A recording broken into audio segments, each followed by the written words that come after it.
네, 귀한 찬양 감사합니다. 이 곡 말고 또 팔곡이 있나요, 강사님? 어제 찾아본 게 이거죠?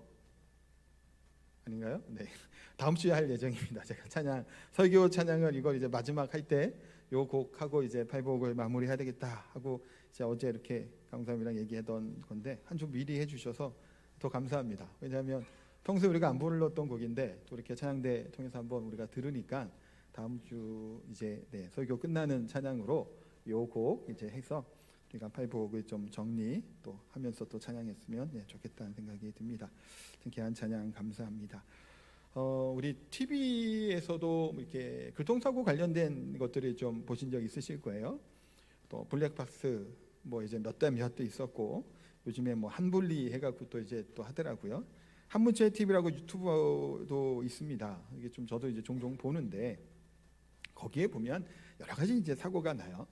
그래서 참 조심해야 되겠다는 생각도 들고 또 그런 영상 보면 좀 많이 배우기도 합니다. 교통 법규도 그렇고 또 이제 그게 위반인지 아닌지에 대한 부분들도 우리가 배울 수 있는 기회가 돼서 저도 이제 종종 보는데 그런 사건 사고 중에서 그 보복운전이 나올 때가 있어요.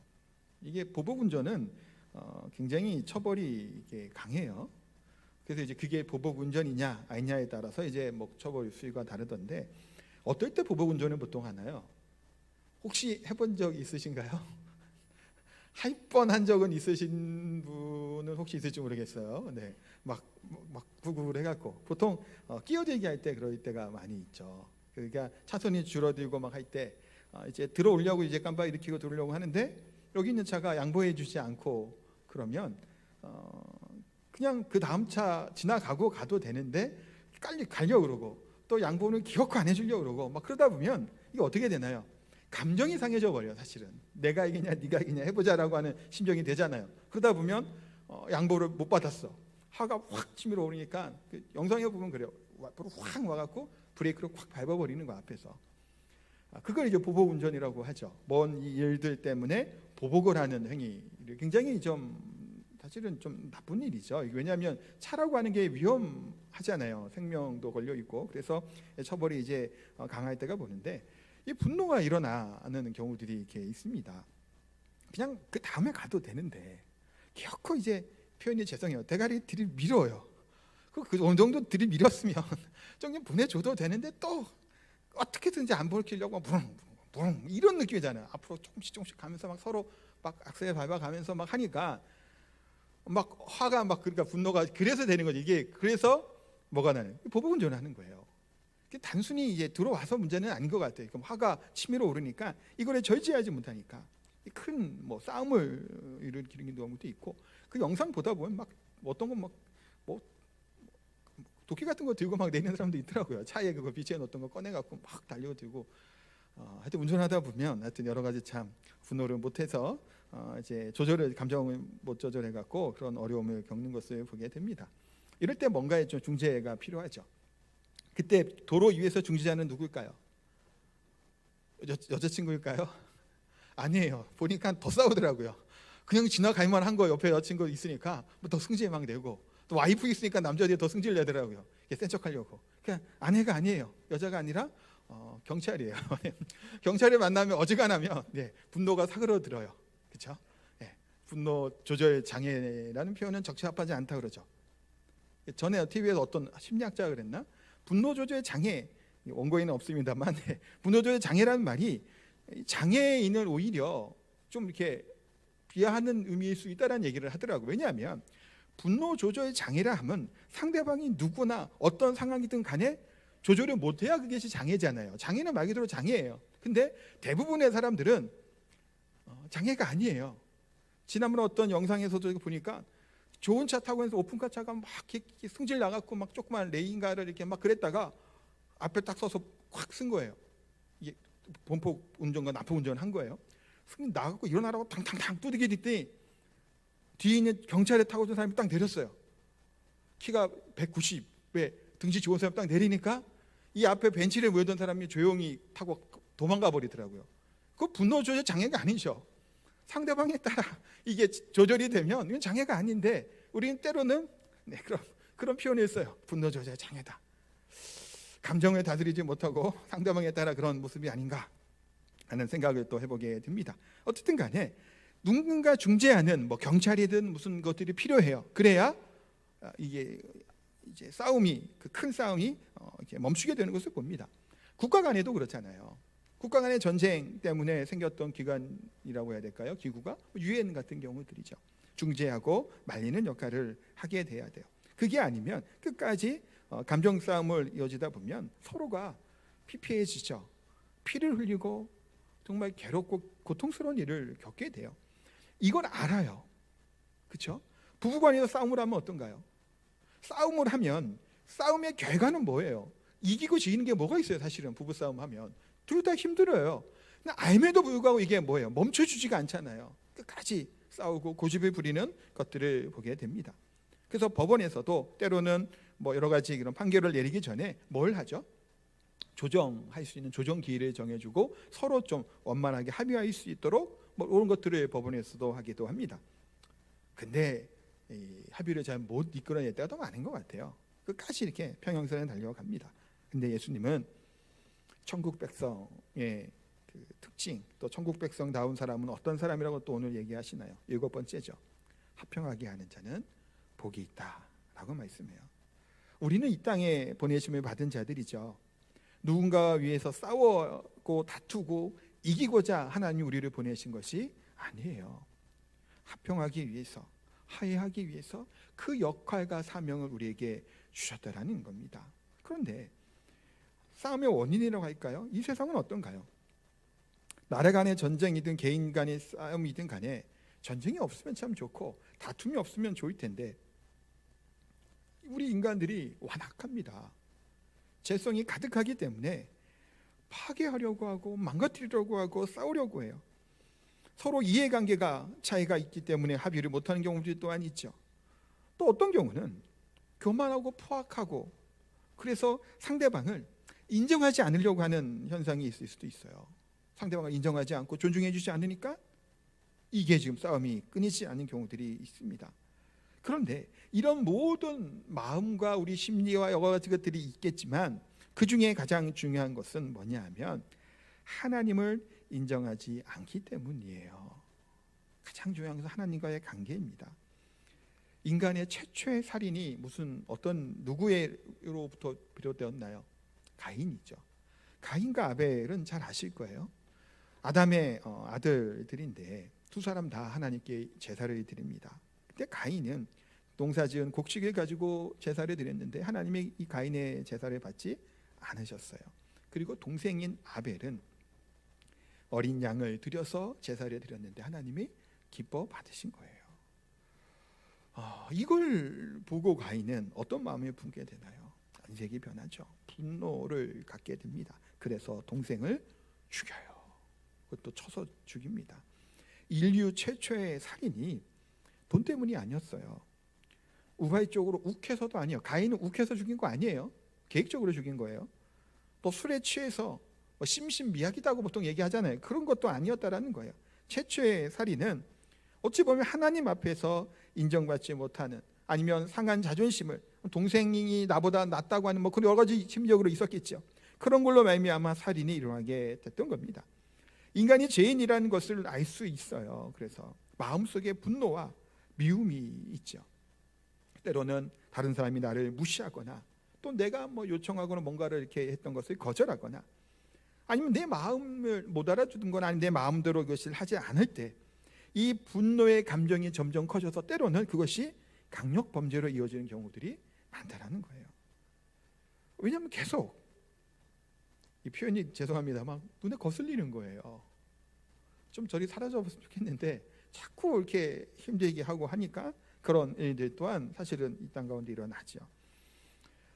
근데 금방 말씀드린 것처럼 가인과 아벨의 이 사건에서도 보는 것처럼 미움과 분노의 원인이 어쩌면서 근본적으로는 뭐로부터 비롯되냐면 하나님께 거절되고 하나님은 모르는 데서부터 비롯된다라는 겁니다.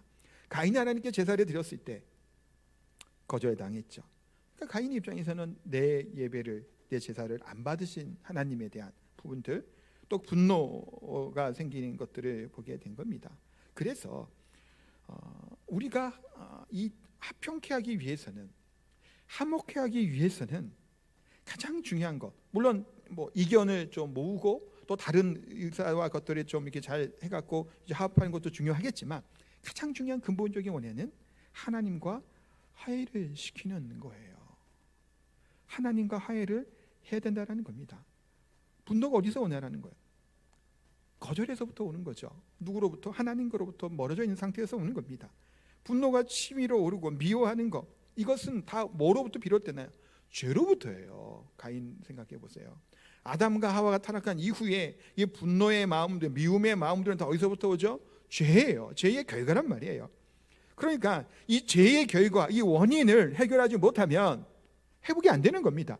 이걸 해결하기 위해서는 뭘 해야 돼요? 하나님과의 관계가 회복되고, 하나님과 관계가 다시금 막힌 담이 허물어지게 될 때 이 문제가 해결이 되는 겁니다. 하나님과 관계가 회복되지 아니하면 이 분노하는 것과 미움과 다툼은 영원히 사라질 수 없다는 거예요. 또 두 번째는 뭐냐면, 미움의 감정은 개인 간에도 있지만 집단과 국가라고 하는 이 큰 덩어리 공동체 가운데 있는 것을 보게 돼요. 미국의 이제 라인홀드 리버라고 하는 사람은 도덕적 인간과 비도덕적 사회라고 하는 책을 썼는데, 여기서 이런 얘기를 하는 거예요. 집단이 개인보다 더 비도덕적이다라는 것을 이분이 주장을 합니다. 왜 그러냐면, 좀 설명을 드려보면, 개인으로는 이와 같은 미움과 분노를 표출하거나 폭력을 하거나 폭행을 하는 이런 폭언하는 것들은 이게 쉽지 않다는 거예요. 그래서 이제 단체 안에 숨어져 있을 때, 익명성이 보장이 될 때, 그때 더 비도덕적인 행동을 하게 된다는 거예요. 우리가 인터넷에서 또 보시면 그렇죠. 댓글을 달아요. 댓글에 다는데 댓글에 이름이 누군지 아나요? 모르나요? 모르는 거예요. 그러니까 뭐 악한 말들을 막 쓰는 거예요. 불특정 다수에게, 아니면 연예인들이나 유명한 사람들에게 악플을 막 달아내죠. 근데 이 사람이, 이 연예인이 이 사람 앞에 가서도 그 말을 할 수 있을까요? 못하죠. 예를 들어 뭐 그럴 수도 있겠으면, 저를 보고 이제 그 뒤에서 막 제 욕을 해요. 그런데 제 앞에서 막 저한테 욕할 수 있는 사람이 여기서 몇 명이나 될까요? 제가 아니어도 마찬가지겠죠. 그 사람 앞에서 면전에서 막 욕을 하거나 비방을 하거나 폭력을 해가는 것은 이게 쉬운 일이 아니라는 얘기를 하는 겁니다. 예를 들어 이런 거예요. 낮에는 할 수 없는 게 밤에는 또 해요. 또 복면을 쓰면 못했던 것도 할 수 있다라는 거예요. TV에 복면가왕이라고 하는 노래 부르는 거 아시는 분 아실 거예요. 여기 보면 뭐 가수 연예인들이 나와갖고 노래를 불러요. 누가 누군지 뭐 맞추기도 하고 막 그러는데, 사회자가 막 시켜요. 창피한 거를 막 춤추라 그러고 막 하는데, 복면을 쓰니까 이거를 잘해요. 본인들이 얘기해요. 복면을 쓰고 있으니까 이 담대해진대요, 마음이. 그러니까 창피한지 모르고 춤추라고 춤도 추고 하는 거예요. 여기 계신 분들도 뭐 가면 씌워놓고 뭐 하라 그러면 우리 교회에서 아마 그거 해도 더 잘할 수 있을걸요. 내 얼굴이 가려졌다고 하는 심리적인 것들 때문에. 실제로 그렇다라는 거예요. 운전을 할 때도 차 안에 있기 때문에 더 난폭 운전을 한다는 거예요. 그러니까 어떤 회사나 그 택배나 이렇게 박스차 같은 이제 이렇게 차들을 보면 그런 게 있잖아요. 그 얼굴 이제 나와 있는 차들이 있고, 이름이나 뭐 특별한 게 개인 정보가 나오는 이제 차들이 있어요. 왜 그것을 이렇게 프린트해서 붙여놨을까요? 그걸 붙여놓으면 난폭 운전을 확실히 덜 한다는 거예요. 그게 심리적으로 그렇다는 겁니다. 직장 안에서 마찬가지잖아요. 사장과 직원들 간에 뭐 노조와 뭐 관계들 보면 어떤가요? 개인적으로 이 사람들이 뭐 쇠파벨 들고 막 폭력을 할 수 있을까요? 노조로 가는 이 단체 공동체가 있으니까 그 행동을 할 수 있다는 거예요. 그러니까 때로는 이 집단주의라고 하는, 집단이 비도덕적이다고 얘기하는 이 리버의 얘기는 참 일리 있는 얘기라는 생각을 때로는 해보게 됩니다. 정치인들도 그렇죠. 개인적으로는 참 괜찮은 사람일 수 있는데 정당의 영향을 받지 않을 수가 없는 거예요. 우리는 다 집단의 공동체에 속해 있죠. 때로는 우리 안에서 무리 안에 있다 보면 거기에서 일어나는 말들과 행동들이 조금 더 이렇게 과격하거나 폭력적인 말과 행동들이 나타날 수 있는 경우들이 많다는 거예요. 그래서 우리가 집단에 있을 때에도 그것을 경계하는 것들이 사실은 필요하다라고 하는 생각이 또 한편으로 듭니다. 그래서 어떤 집단적인 투쟁이나 분쟁, 그것들은 결국은 그거죠. 한 사람 한 사람의 마음의 분노와 미움과 의심과 뭐 그런 것들, 약간 생각들이 모여 뭐가 되는 거예요. 이 집단의 때로는 광기라고 얘기하는 폭력적인 모습들, 아니면 뭐 집단적인 행동들이 나타나는 것을 보게 됩니다. 대화로 풀면 좋죠. 그러나 이 쉬운 일은 아니에요. 그러기 위해서는 뭐가 필요하죠? 고양이 목에 방울을 달 사람이 필요합니다. 누가 달아야 될까요? 하나님은 우리들에게 화평의 복을 주시고 화평케 하는 자라고 예수님은 분명히 우리에게 말씀하셨죠. 근데 자격이 없는 사람이 중재를 한다고 할 때 중재가 잘 될까요? 쉬운 일이 아니죠. 양쪽 다 인정해 줄만 해야 그 역할을 사실은 감당할 수 있게 됩니다. 근데 우리 그리스도인들이 무슨 법을 전공한 사람도 아니고, 그렇다고 말을 막 잘해서 이렇게 하는 것도 아닌 경우들이 많죠. 그렇다고 뭐 유명해갖고 뭐 이름만 대도 뭐 아는 그런 것도 아닙니다. 근데 그럼에도 불구하고 예수님 우리를 화평케 하는 평화의 사자로 우리를 보내셨다라는 겁니다. 무엇이 가능한가요? 사실은 이 분쟁과 분노는 다 뭐로부터 비롯돼? 그 마음으로부터 비롯되죠. 의심으로부터, 미움으로부터, 불신으로부터 이것이 드러난다는 겁니다. 근데 이것은 뭐로부터 기인된다고요? 하나님과의 관계로부터 이것이 시작됐기 때문이에요. 하나님과 불화했기 때문에, 또 우리 마음속에 있는 하나님의 사랑과 용서가 들어오고 그것이 충만해야 되는데 그렇지 않기 때문에, 하나님 관계가 막혔기 때문에 싸우는 거예요. 다투는 거예요. 미워하는 겁니다. 우리가 그리스도가 아니면, 하나님 안에 거하지 않으면 우리는 절대로 안식과 평안을 누리지 못하는 겁니다. 어거스틴도 그래서 이런 고백을 하죠. 나는 하나님께 돌아오기 전까지는 절대로 마음의 평화와 안식이 없었다라는 고백을 합니다. 마찬가지예요. 우리가 그리스도 안에 있지 아니하면 참된 평안과 기쁨을 누리지 못한다라는 겁니다. 그런데 우리가 어떤 자였나요? 그리스도 예수를 알기 전에는, 얼마 전까지만 하나님과 원수됐던 사람들이에요. 하나님이 가장 싫어하는 짓들을 할 만한 자들이었죠. 그런데 우리 안에, 우리가 예수님을 믿을 때 하나님은 우리의 모든 악함과 죄를 용서해 주신 거예요. 용서만 해준 것이 아니라 하나님의 자녀들로, 아들로, 딸로 삼아 주셨다는 겁니다. 이 사실이 우리에게는 복음이고 소망이고 힘이죠. 근데 이 세상 사람들은 내가 하나님을 미워하고 내가 하나님의 저주하였고 나는 관계없는 걸로 얘기했기 때문에 하나님도 나를 그렇게 여길 거라고 생각을 하는 경우들이 있습니다. 그러나 하나님은 어떤가요? 아무리 악하고 죄 가운데 있는 자라 할지라도 하나님은 그들을 사랑하시고 돌아오고 그것을 원하시는 것이 하나님의 마음이라는 겁니다. 누가 있나요? 사도 바울이 있죠. 핍박자였고 박해자였던 사도 바울을 그리스도께서는 만나주셨죠.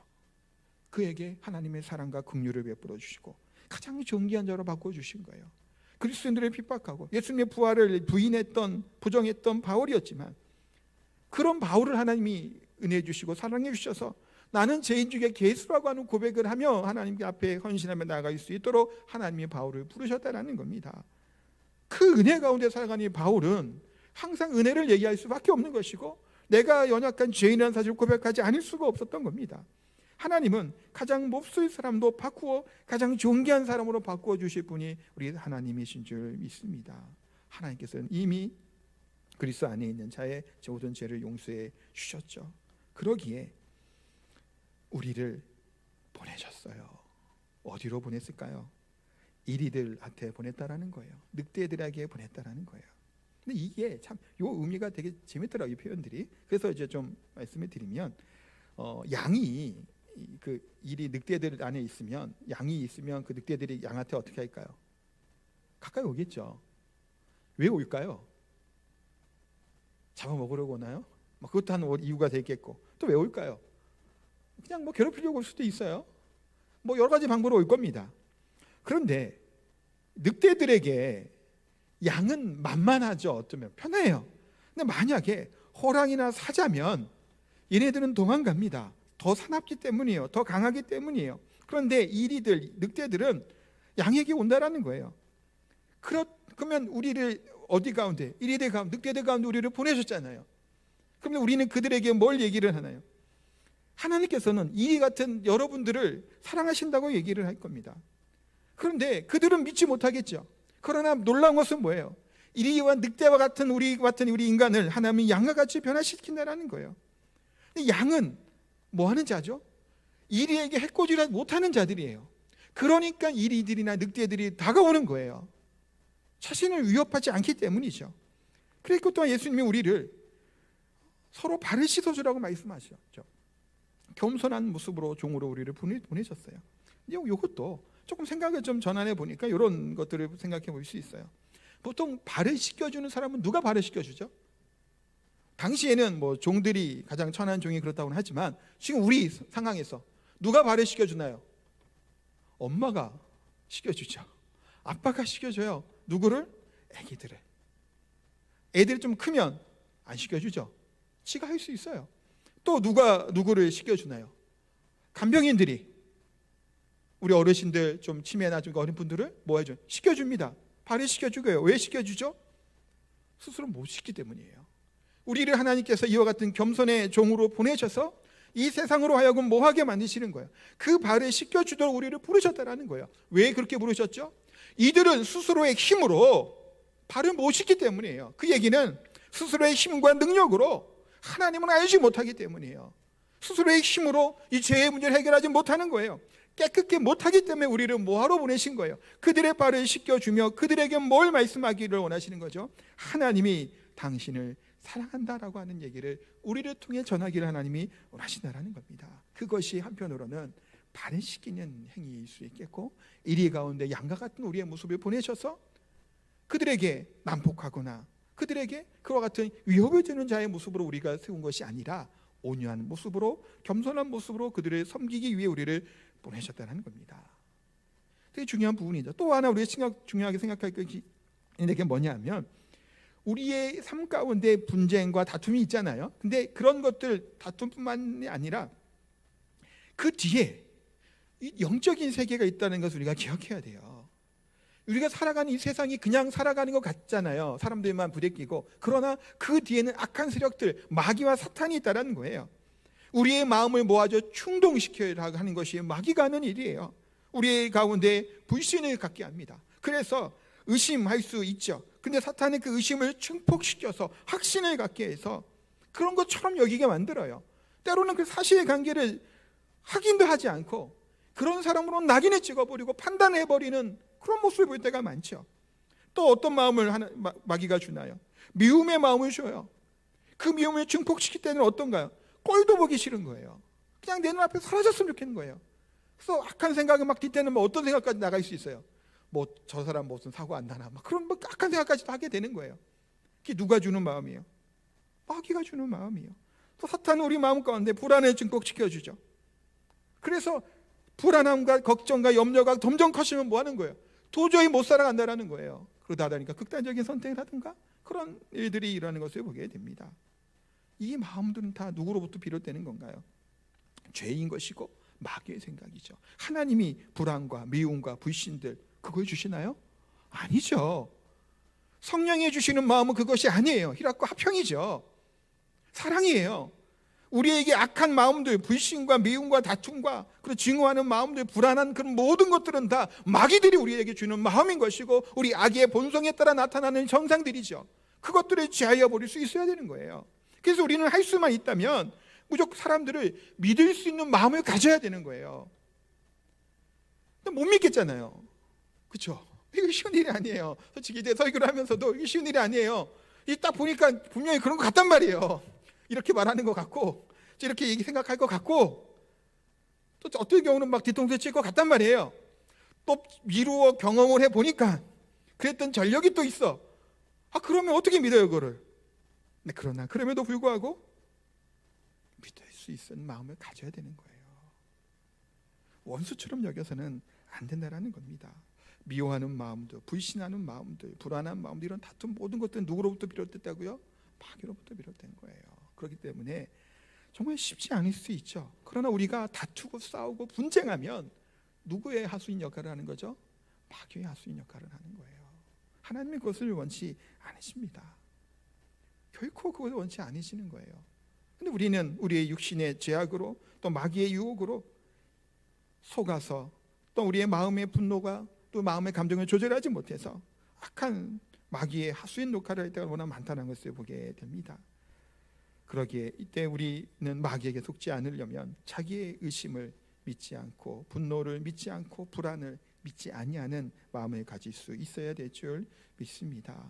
결국 사람을 망하게 하는 것들이죠. 이게 미움과 다툼과 증오와 시기와 같은 모든 것들은 다 살리는 게 아니에요. 망해간다는 사실, 그것을 꼭 기억하시기 바랍니다. 그래서 진정 남을 이해하고 또 이렇게 하기 위해서는 가장 중요한 것이 있는 것 같아요. 내 마음속에 있는 상처가 치유가 돼야 됩니다. 이게 굉장히 중요해요. 왜 우리가 악한 말들을 하고 악한 생각들을 하고 분노하는 마음, 미워하는 마음, 시간이 왜 생길까요? 때로는 이게 방어 기제일 수 있어요. 내가 안에 상처와 아픔이 있기 때문일 수 있어요. 보세요. 동물들 중에서도 상처 입은 맹수들이 건드리지 말라 그러죠. 그만큼 더 사나워요. 왜? 내가 아프기 때문이에요. 아니면 새끼를 갖고 있는 어미 짐승들도 건드리면 안 돼요. 그러다가는 순한 애들도 굉장히 난폭해지죠. 왜 그러죠? 내 새끼가 아직 약하잖아요. 상처가 그 표현해도 가문이 아닐 것 같아요. 그렇기 때문에 더 뭐 하는 거예요? 공격성을 띠게 돼요. 내가 다른 사람을 이해하고 배려하고 그렇게 하려면 내 안에 있는 내 마음의 상처가 보듬어져야 돼요. 그리스도 예수 안에서 하나님의 긍휼과 사랑하는 마음으로 우리가 회복이 돼야 내가 다른 사람을 이해하게 되고 품을 수 있는 거예요. 내 상처가 있으면 악한 말들이 자꾸 나오는 거예요. 뾰족한 말들이 왜 나오나요? 내가 하나님 앞에서 온전히 이것이 상처가 치유되지 못했기 때문이라는 겁니다. 그래서 그리스도인들은 하나님 앞에서 먼저 이것이 해결이 될 때 그것이 이 본성을 이해하게 되는 거예요. 나 또한 그와 같은 뾰족하고 가시가 떴던 사람이었던 것을 인정하게 되고, 그래서 그 사람이 이해하는 마음들이 생기는 과정으로 나아간다는 겁니다. 그 누구도 그리스도 예수가 필요 없는 사람은 아무도 없어요. 또한 이 세상에 살아가는 그 누구도 서로가 이해함을 받지 않아도 될 사람, 그러니까 독고다이가 없어요. 혼자 독과할 수 있는 사람이 누가 있나요? 함께 격려해주고 함께 도와주고 이해해주고 용납해주고 사랑을 받고 살아가는 것이 이 땅에 살아가는 모든 우리 인생의 모습이다라는 겁니다. 그러기에 우리는 꼭 기억할 것은 우리 모든 악한 것들 뒤에는 마귀가 있다는 사실을 기억하고, 우리는 모두가 다 뭐 하는 자예요? 피해자라는 사실을 가지면 조금 더 너그러워지는 거예요. 나도에게 그랬던 저 사람도 결국은 마귀의 하수인 역할을 했구나, 또 그것도 마찬가지로 나도 그런 생각을 하면 조금 더 너그러워지고 이해하는 바가 생기게 될 줄 압니다. 우리는 그리스도 안에서 이 복음 안에서 회복해야 되고 치료가 일어나게 될 줄 믿습니다. 또한 예수님께서는 이런 하평케 하는 자를 향해서 뭐라고 하죠? 하나님의 아들이라 일컬음을 받을 것이라고 분명히 말씀해요. 얼마나 영광스러운 호칭이고 말씀인가요? 특히 유대인들은 아버지와 아들의 관계가 더 특별했다고 해요. 그래서 아들은 아버지의 모든 것들을 다 물려받잖아요. 그래서 이런 경우까지 있었다고 해요. 누가 물건을 만들어서 파는 사람이 있으면 그 물건을 보면 그 아버지가 누구인지 알 만큼 그 모든 노하우와 경험과 그 스타일들을 그대로 아들에게 이렇게 전해줬다고 합니다. 그러니까 이게 아들과 아버지의 관계라는 거예요. 그렇다면 하나님이 이스라엘 백성들이 애굽에서 불러내셨죠. 왜 불러내셨죠? 하나님의 자녀 삼아주기 위함이죠. 하나님의 자녀된 이스라엘 백성들이 가나안 땅에서 어떻게 살기를 하나님이 원하셨을까요? 하나님을 닮은 모습으로 살아가길 하나님은 원하셨다는 겁니다. 우리 그리스도인들 하나님 왜 부르셨나요? 이 땅에서 뭐 하기 위해서? 우리 하나님의 아들, 딸로 삼아주기 위함이죠. 그런 아들과 딸이 된 하나님의 자녀된 우리 또한 하나님을 닮는 자의 모습으로, 그것에 따르는 자의 모습으로 우리가 살아가기 위해서 우리를 부르셨다는 겁니다. 사랑하게 살게 하기 위해서, 화평케 하기 위해 우리를 부르셨다는 거예요. 예수님께서 이 세상에 계실 때 예수님이 중심이 되어 사역을 하시고 하나님 은혜를 주셨죠. 마찬가지로 우리가 예수님처럼 그 길을 걸어가게 될 때 하나님께서 모든 복과 능력을 우리에게 내려주신다는 겁니다. 때로는 하나님의 놀라운 일들이 우리들의 삶을 통해서 드러나게 되는 거예요. 그래서 전혀 모르는, 하나님 모르는 사람들도 때로는 신적인 놀라운 능력들을 보고 하나님을 인정하고 하나님의 아들이라고 호칭을 받는다는 겁니다. 그것이 교회 안에서나 개인에게도 때로는 일어나겠죠. 근데 보시면 사도 바울이 멜리데 섬에서 독사에게 물린 일이 있어요. 모닥불에서 이렇게 불이 물립니다. 근데 그래서 사람들이 그래요. 이제 바울이 이제 악한 사람이다. 이제 죽었구나. 그 보응을 받았다고 얘기를 합니다. 근데 바울이 죽나요? 안 죽나요? 안 죽어요. 독사에게 물려도 죽지 않은 것이 이루어졌죠. 그러니까 그들이 바울을 어떻게 해요? 신적인 능력이 나타났으니 막 하나님의 아들로 신으로 여기고 막 경배하려고 예배하려고 합니다. 그런데 보시면 우리에게도 신적인 능력이 나타납니다. 어떻게 나타날까요?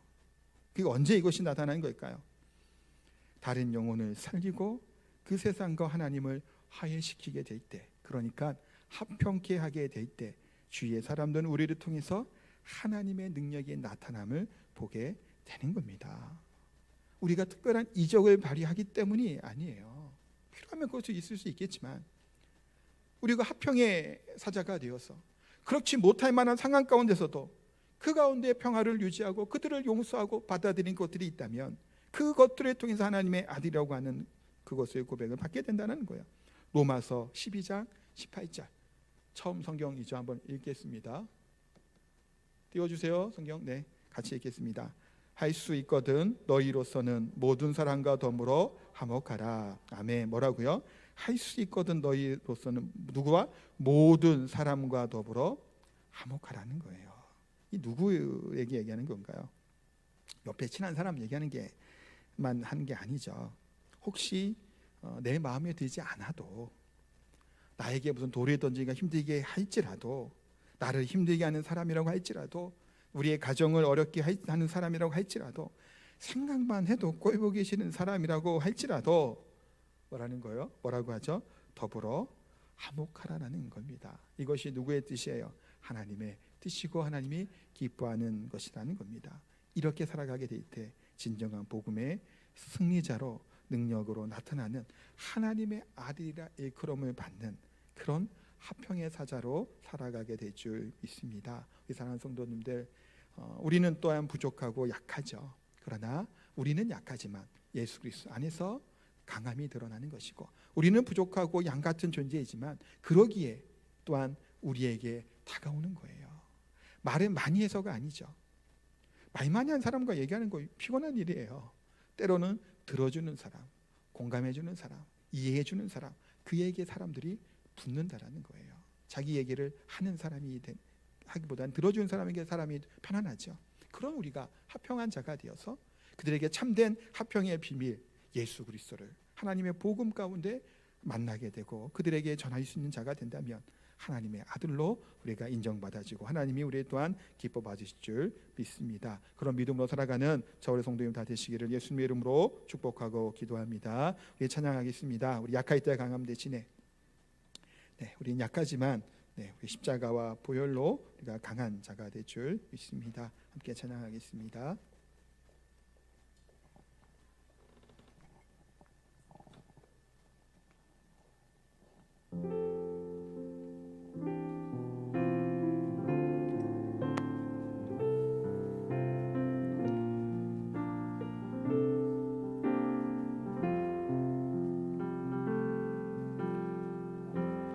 약할 때 강함 대신에 나의 보배가 되신 주 나의 모든 것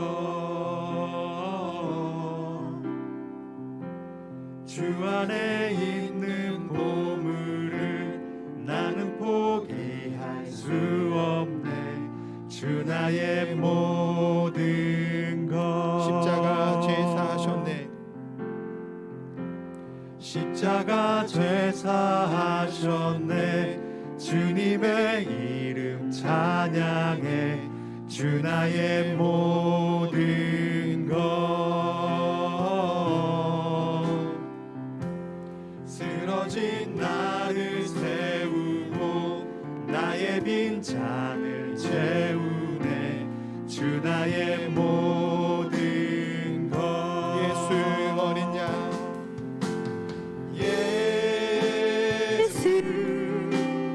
어린 양 존귀한 이름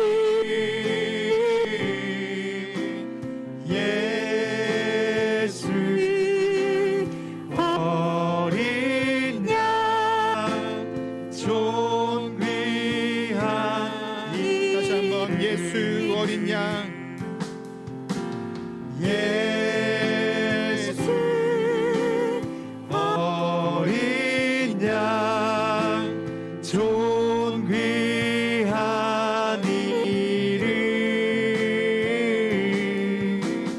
예수 어린 양 존귀한 이름. 같이 우리 한 목소리 한번 기도하겠습니다. 약할 때 강함 대신 우리는 여전히 죄 가운데 있고 때로는 이 악한 우리 심령 때문에 또 마귀의 속삭임에 때로는 넘어지고 쓰러지지만 그러나 그럼에도 불구하고 우리 하나님께서 우리를 화평의 사자로 평화의 사자로 우리를 부르셨고 보내셔서 우리를 이 세상 가운데 화평의 왕 대신 예수 그리스도를 전하게 하여 주시고 또 하나님과 화목하게 하시려기 위해 맡긴다면 회개하기 위해 사명자로 우리를 부르신 줄 압니다. 이 시간 기도드릴 때 먼저 하나님의 그 은혜 가운데 예수 그리스도로 말미암아 화목하게 되었고 여전히 이리와도 같고 늑대와도 같았던 악한 심령의 우리들이었으나 그런 양과 같은 자의 모습으로 살 계신 에 감사했으면 좋겠고 또 우리 하나님이 우리를 부르신 그 이유들을 화평하기 위해서 화목하기 위해서 우리를 부르신 그 이유들을 우리가 묵상하고 또 고백하면서 그렇게 살기를 위해서 결단하며 하나님께 합심해서 기도하도록 합니다. 같이 기도하겠습니다.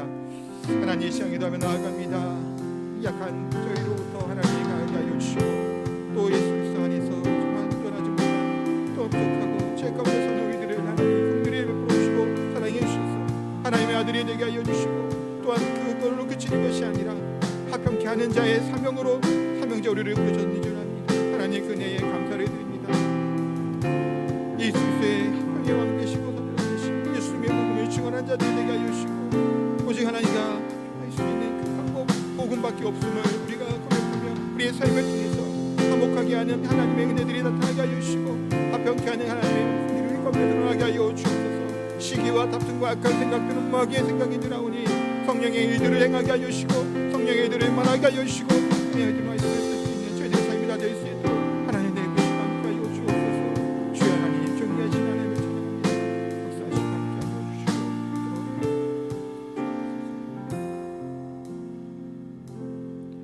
거룩하고 존귀하신 하나님 화평케 하기 위해 우리를 부르신 하나님의 긍휼하심과 사랑에 감사를 드립니다. 여전히 죄인이었고 또 악했고 또 예수 그리스도 안에서 그럼에도 불구하고 우리를 의롭다 여겨주시는 그 긍휼하신 사랑과 은혜에 감사를 드립니다. 하나님의 아들로 우리를 삼아주셨사오니 우리가 이 사명을 감당하게 하여 주시옵소서. 화평을 할 수 있는 이유, 죄와 미움과 다툼이 사라질 수 있는 것들은 오직 하나님과 화목하게 되는 것밖에는 없는 줄 아오니 이 화목의 복음을 전하는 자의 삶을 살게 하여 주시고 화평을 전함으로 화평의 하게 삶으로 말미암아 하나님의 아들다운 삶을 살아가는 복된 저희들의 삶이 다 되게 하여 주옵소서. 또한 귀한 예물 하나님의 앞에 드립니다. 들어진 손길 위에도 하나님 복의 복을 더하여 주시고 정말 여러 가지 어려운 시기를 보내고 있습니다. 경제적으로도 참 힘든 이 시기를 보내고 있는데 하나님께서 하나님 물질의 복도 더하여 주셔서 고통 가운데 힘든 가운데 있지 않도록 하나님 은혜와 복을 더하여 주시고 육신의 질병과 고통으로 고통당하는 우리 성도들에게도 예수 그리스도의 이름으로 치유하여 주시고 나음을 입게 하여 주옵소서. 무엇보다 하나님을 떠나 있는 자들, 함께 하나님께 예배하지 아니하는 자들 다시금 주께로 나와 하나님을 예배하며 함께 교제하며 하나님께 감사와 영광을 올려드리는 우리 사랑하는 성도들 다 될 수 있도록 은혜 베풀어 주옵소서. 하나님께 항상 존귀한 마음으로 거룩한 삶을 살게 하여 주시고 더 나은 것, 또 가장 좋은 것 하나님께 드리는 헌신의 사람들이 되게 하여 주옵소서. 예수님 이름으로 기도하옵나이다. 아멘.